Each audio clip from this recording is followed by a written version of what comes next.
Why the sack of Rome of 410 happened? The answer to that question is rather simple. The sack of Rome of 410 happened because the Romans refused to pay the Visigoths. So the Visigoths were essentially mercenaries. They had another name, but it doesn't really matter. They were mercenaries, and that's what they were. And the Romans refused to pay them. Because the Romans refused to pay them, the Romans sacked the city of Rome. So, what is the lesson that we can take away from the sack of Rome of 410? And the answer would be simple.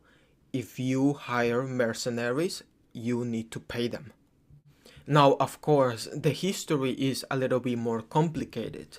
If you read the book Italy and Her Invaders by Thomas Hockin, then you are going to understand, in essence, the reason why the Visigoths sacked the city of Rome is because the Romans refused to pay, but everything was a little bit more complicated than that.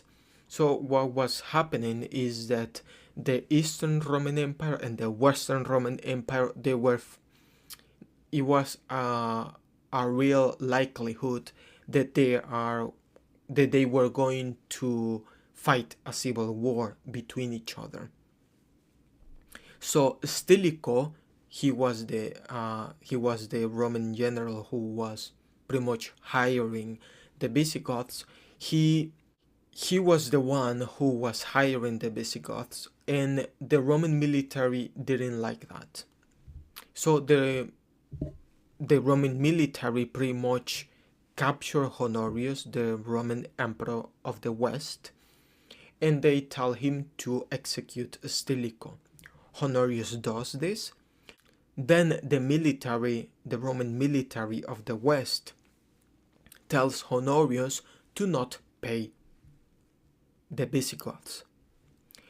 The Visigoths are in a hard place because they need, of course, as any military or as any mercenaries, they need money, and the Romans refuse to pay them, so they decide to sack the city. I want to read a little. I want to read a little passage from this book to illustrate how close the Romans were to not sacking the city. So again, the sack of Rome of 410 didn't have to happen. It didn't have to happen, and the only reason that did happen is because many different people couldn't agree with each other, and it was just something that got out of hand really quickly. And I quote, Alaric, in order to give Honorius visible tokens of the change in his policy, sent to the court of Ravenna imperial ensigns which he had stripped from his dethroned client. So what happens here, if you read the book, what's going on is that Alaric has declared his own emperor. So Honorius was refusing to work with Alaric, and Alaric decided to create his own emperor. And funny enough, this could have worked because this new emperor, this puppet emperor of Alaric, the Visigothic king, Honorius was willing to work with him. The only request that Honorius made was, let me be full emperor and you're going to be co-emperor, and and everything is going to be okay. But the puppet of Alaric, he didn't want to do that. He didn't accept it, and because of that, we have another reason why the sack of Rome happened, is because this puppet emperor was unwilling to work with Honorius. Again, another reason why the sack of the city happened. So so Alaric, understanding that this puppet emperor is not working, he decided to strip him from the emperorship. I don't know if that's even a word. So he stripped him and he just made him not an emperor anymore. Alaric humbly implored his forgiveness, and now surely any discriminating observer might have thought a just and honorable peace will be concluded between Alaric and Honorius, and Italy will rest from her anguish. And and again, that is true. It is very likely that if Honorius and Alaric worked together, that the sack of the city wouldn't have happened. At this point, Alaric was very willing to even defend and work with Honorius. So, again, the sack of the city didn't have to happen.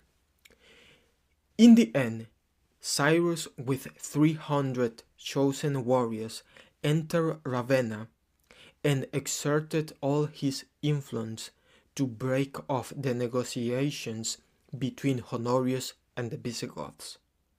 Again, we have another person. So we had the puppet of Alaric. I guess he was not completely a puppet. He didn't want to work with Honorius. But now we have another guy. We have Cyrus, who doesn't want to work with the Visigoths. Again, we have many different people who do not want to work with each other, and this pretty much causes the sack of the city of Rome. Again, it didn't have to happen. He succeeded.